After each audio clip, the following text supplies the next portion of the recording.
Good morning, Packers fans. It's Aaron Negler here with your Packers Daily Chat, coming to you live on the Cheesehead TV social channels. It's game day, baby. That's right. Green Bay Packers hosting the Detroit Lions, their home opener on Monday Night Football. What could possibly go wrong?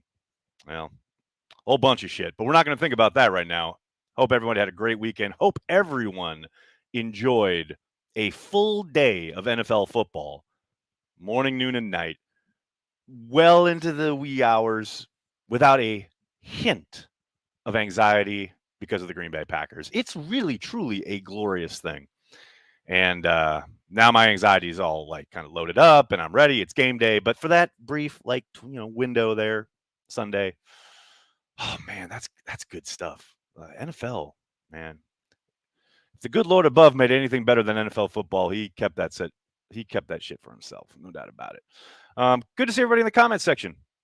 Brian, I'm going to start with you because I've gotten this question a bit already throughout the weekend.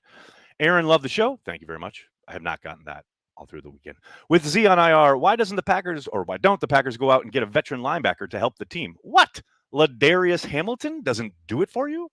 You guys always come in here with these questions about signing free agents or making big moves, and I always tell you they'll do that, but it will always, almost always, be for someone you've never heard of, like, say, Ladarius Hamilton. That's a perfect example of how the Packers operate. Brian Gutekunst went and picked up Hamilton off the Tampa Bay Buccaneers practice squad the day they put Za'Darius on injured reserve. You just don't know him. He's not a big headline name, so that's why you're asking that question. And that's no knock on you. I mean, goodness knows, man. Like, life is busy enough without you having to worry about keeping track of every single move the Packers make. But this is my point that I always make when people ask about signing free agents or making big trades or what have you. That is quintessentially how the Packers operate. They want to spend their money on the guys in the building, in their program, draft and develop. Speaking of which, yes, Za'Darius is on IR. It means he has to miss at least 3 weeks. Who knows how long he'll actually be out. But there's a reason they drafted Rashawn Gary. Remember back when Gary got drafted and it was like, why? Well, what is this? Blah, blah, blah. They just signed the Smiths. Blah, blah. They've developed him, and now he is ready to ascend, draft, and develop. And hopefully he comes out, kicks ass, takes names, and he gets paid. This is why the Packers don't go and make those huge signings that make big headlines in the spring or even during camp. Because they want to pay guys like Jair Alexander, Rashawn Gary, hopefully Devontae Adams again, David Bakhtiari, Kenny Clark. They want to pay their own guys.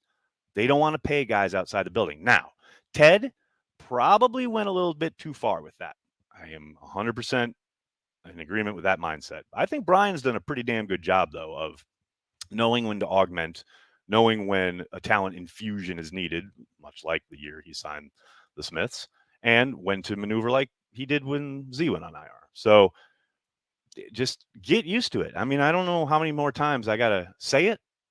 I mean, I guess I'll just keep saying it because I know those questions will keep coming. But that is a perfect example of what I'm talking about. And that's, and look, Ladarius Hamilton could turn out to be a player. Who knows? He was on the practice squad in Tampa Bay. They have some pretty good players on their 53. I mean, good enough to win a Super Bowl, right? And they brought them all back. So let's let the young man get acclimated to Green Bay and the defense and see what he's got to offer here on this game day. Big B is here. What's up, Big B? Good to see you, buddy. Happy game day. Jeezy, baby. What's going on, man? Thanks for the super chat. Obviously, the Packers winning is the best feeling, but a close second is watching the Vikings lose on a missed chip shot field goal as time expires. Jeezy, I would one-up you. The pure uncut version of that is marrying it with the Paul Allen radio call where he literally says, "Good, wait a second." No, it's not good. I mean, that is so great. Phenomenal. That's what I mean. Like, yesterday was just gorgeous. Like, everything about yesterday was just the best. Clay, thanks for the super chat. Woke up with a better feeling about this game compared to last week. Let's beat some ass. Clay, from your super chat to the football god's ears, because let me tell you something. I don't feel great about tonight. I'm going to be right up there up front with you. I think the defense is going to continue to get pushed around, play passive, and look generally underwhelming. And I don't know if the offense is going to show up. I certainly hope it does. Hope Aaron Rodgers throws for 5 touchdowns. But I got no sense either way. So I'm just going to let the anxiety gnaw at me for the next 12 hours or so. Big Mo, thanks for the super chat. I'll be there loud as hell. No one tell me to sit. That's right. You tell those blue hairs you're there for a reason, and that is to support your team. They are welcome to stand up. Get it, Big Mo. Football is back when we get Paul Allen's heartbreaking radio segment. I love it. Did I just snort? Yes, I did, because that was hilarious. So good. Oh, got that one. Marshall, thanks for the super chat. I'll be at the game tonight. First ever game. We are going early. Any restaurant suggestions? Yes. Game days are tricky, though. I mean, yes, get there early and get yourself a butter burger at Kroll's. Do it right across the street.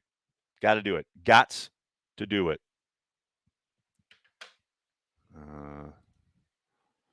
Julie, no NFL yesterday. Watched the Milwaukee Brewers all weekend. Well, I'm sorry about yesterday, but oh my God.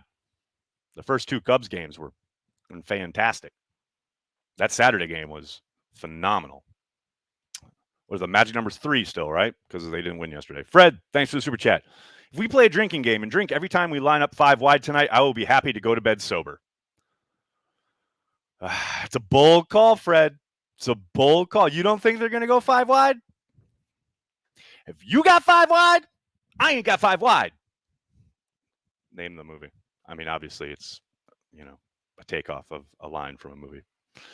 Kyle, thanks for the super chat. I'm just excited to see Rashawn Gary play a lot finally. Right? 1,000% yes. I am all in on this. Get him on the field, a whole bunch, and let him wreck shop. I am with you, buddy. All in there. Snorting nags. It's going to be a good day. I don't know about all that. Bane Gary. Oh, I'm ready for some. I am ready for some Bane Gary. Definitely going to be doing the Bane voice tonight on the watch party. By the way, make sure you're here 8 p.m. Eastern, right here on the YouTube channel for our watch party. Going to be a hot time in the old town tonight. Aaron, totally off topic. Well, Chad, why do you got to go totally off topic? But in regards to contracts, how does signing bonuses work in regards to cap hits? Couldn't they just pay Adams a ton of signing bonus to appease his number 1 wide receiver money wishes? Well, yeah, they could. And then the signing bonus generally is kind of the one guarantee the Packers traditionally give. The problem is reportedly, according to Spoon, Adams wants guaranteed salary for at least for the first 3 years of the deal, much like the Steelers just gave to TJ Watt. Now, this report came out before the TJ Watt signing, so this isn't in response to that.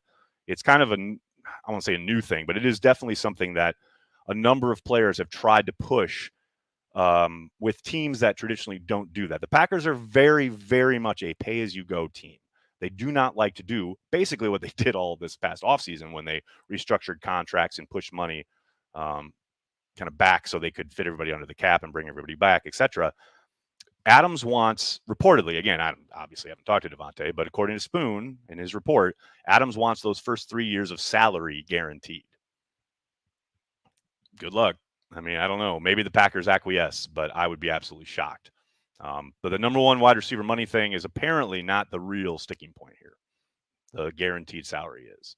It would be very, very, very, very much in breaking of their precedent as far as how they like to go about structuring deals and making sure. Because on the team side, they want to protect themselves. If Devontae, for whatever reason, declines, which probably, I'm not holding my breath that that's going to happen. But if he were to suffer an injury and was out for a significant amount of time, or even just had a season ender, then they're not on the hook for that money. But whatever year he goes down, or if it were a career-ending injury, they're not on the hook for that money for those 2 years. Whatever. We'll see if they get something done. I'm still hopeful that they get something done early here in the season, but we'll see. It'd be nice if Devontae went out and just balled out tonight, and then afterwards they announced an extension. I'll be all for that. Eric, thanks for the super chat. Excuse me. When do they need to make a decision about Jace? I believe it's Wednesday or maybe Tuesday. It's early this week, before they start practicing, I would believe. But yes, after this game, essentially, they have to make the call. on the 53-man roster. Jared, thanks for the super chat. Do you think we see Eric Stokes start tonight? If not, how many weeks until we do? I doubt he starts, but I wouldn't rule it out. I'll say give him 4 weeks. 4 more weeks. Well, no. Let's say 3 weeks from now. So 4 weeks total. And I'll change my mind tomorrow. Patrick, thank you for the super chat. Hope you're doing well up there, buddy. Go Pack, go and carry the motherfucking G. You know it, baby. Always carrying the G, especially on game day. Let's go. We need to get Guara healthy. Do you think he will be a big factor tonight? Callum, I doubt it. He's still in the concussion protocol, as we heard. He is listed on the injury report as questionable. We'll see. If he's cleared, obviously he'll be out there, but I will not be surprised if he's shut down for the evening. But I'm with you. I love DeGuara, and I think he could really add to the offense. It's just got to get him on the field. Timbo Slice, what's up, man? Thanks for the super chat. We are not a team that uses it, but tag Adams, I'd be shocked, especially heading into next year when they have a monster cap problem, and the cap instantly guarantees a large chunk of change and puts a monster clamp on your salary cap. Now, the one obvious thing here is maybe they trade Aaron Rodgers and that opens up. But even if they trade Aaron, that is a huge commitment on a 1-year prospect, because obviously that's what the franchise tag is for, 1 year. I'd be very, very surprised. Like you say, they don't do it. They just haven't. It's something they can utilize if they want to, but traditionally they've really shied away from it. Why do NFL refs suck? Colin, why you got to get me going? Sun is shining, birds are singing, the Packers are playing tonight, and you come up in here trying to get me all pissed off. Let me tell you something. You have succeeded because holy shit. Now, look, I understand it is a very fast game, toughest game to basically keep up with, right, as a referee. You've got humongous human beings flying into each other again and again and again. And you've got 100,000 rules that the competition committee and everybody just makes more and more ridiculous each and every offseason. You've got to keep everything straight, blah, blah, blah. I understand all that. And yes, comparative to other leagues, they're doing a much better job. Look, as awful as NFL officiating can be, and when I say awful, I mean inconsistent, as inconsistent as it can be and as maddening and as frustrating as it can be, it is still boatloads better than NBA officiating. I mean, I just spent, watching the Bucks make their run. It reminded me of how god-awful NBA officiating is. I mean, that's the worst. So I recognize that they are not the worst of the worst. They're actually probably the best of the bunch. However, holy shit, we're not there to watch you. That call last night against Kevin Zeitler for illegal man downfield is one of the most absurd things I have ever seen on a football field in my 48 years of watching the game. We're not there to watch you. Don't call something because you think you saw it, which is obviously why that flag was thrown. I think I saw him go downfield, rather than what actually happened. This happens all the time with quarterbacks. Oh, we got hit. This is what happened with Z last week. And Winston. Oh, it looks pretty violent. Well, but did he hit him in the head? Did he fall on him? Did he break any single rule? No. Yet you threw a flag because you thought it looked violent. So you thought there was a foul. Don't think there was a foul. See the foul. And then throw the flag. If you don't see it, don't throw the flag. It drives me insane. And then Tony Correnti in that freaking Chargers-Cowboys game yesterday with that in-the-grass call, which basically cost the Chargers points because he had to make it about himself. We're not there to watch you, dude. All right. Told myself I wasn't going to get upset. And you blew it. Nagler. Luke, thanks for the super chat.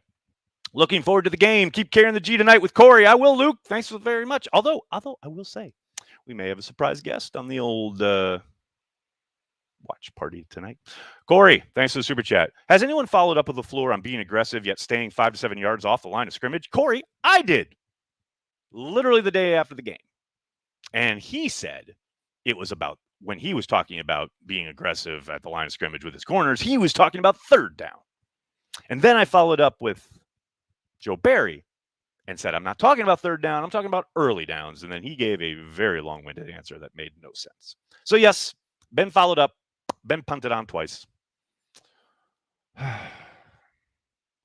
guys are trying to get me upset. It's not going to work. I'm not going to let it happen. Not going to let it happen. Nope.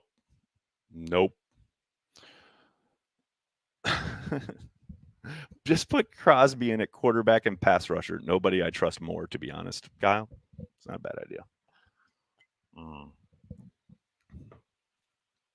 Love your passion, Nags. Bud, I appreciate it. It's probably not passion. It's probably derangement, but thank you. Thanks very much. Oh, I love these. Nathan, McLaurin over Jace is really paying off. What about Jair Alexander over the field or Elton Jenkins? Why do you guys have to focus on the misses? Everybody misses. Every general manager misses. Every single one. Everyone in existence. You guys never talk about, God, isn't it great? We got Jair over XYZ. We got Elton Jenkins over so-and-so. We got Devontae Adams back in the day over such and such. No. Literally 3 years later, you guys are out here going, McLaurin over Jace is turning out well. Who gives a fuck? He plays for Washington. Who cares? It's done. It's over. Bye. To quote Norman Dale, I hope you would support who we are, not who we are not. It's game day, people. You're talking about some Washington wide receiver? Come on. Let's go. Ben, thanks for the super chat. Hey, Nags, winning is the most important thing, but hoping for a good performance, too. Staying positive. Go, Pack, go. I'm down for that, man. Yeah, I'm with you, though, right? Like the idea that, okay, definitely, obviously want them to win. But, whoo, baby, if they look ugly doing it, it's going to be a long week. Not as long as if they lost, but they need to, at least just on off. I don't expect the defense to look good. I don't. If they do, it'll be a pleasant surprise. It'll be great. But I don't. I think they'll get pushed around and Detroit will score points. But I just want the offense to show up. I just want the offense to show up. This is our team. That's right, Krista. You tell them. This is your team. How hard is that? Y'all drive me nuts. All right, I'm going to have to get going. Can't thank you guys enough for hanging out, talking Packers each and every day, Monday through Friday. I'll be back tomorrow morning after the game, win or lose. I'm just so nervous. Please do me a monster favor. Join me tonight on the watch party. Fred, I love it. Super chat at the last second. Got to support the rants. That's very nice of you, Fred. Thank you very much. Please join us tonight, 8 p.m. Eastern, on the watch party right here on the YouTube channel. Do me a huge favor. Hit like on this video. Subscribe to the channel. By the way, we finally hit 20,000. I set the goal of hitting 20,000 subscribers about 2 years ago, and we finally hit it this weekend. So only took us 2 years. My goal was like, I'm going to do it by the end of training camp 2 summers ago, and we hit it this weekend. So thank you. But please do hit like, hit subscribe, tell your friends, tell your family. Cheesehead TV. We are devoted to Green Bay Packers fans worldwide.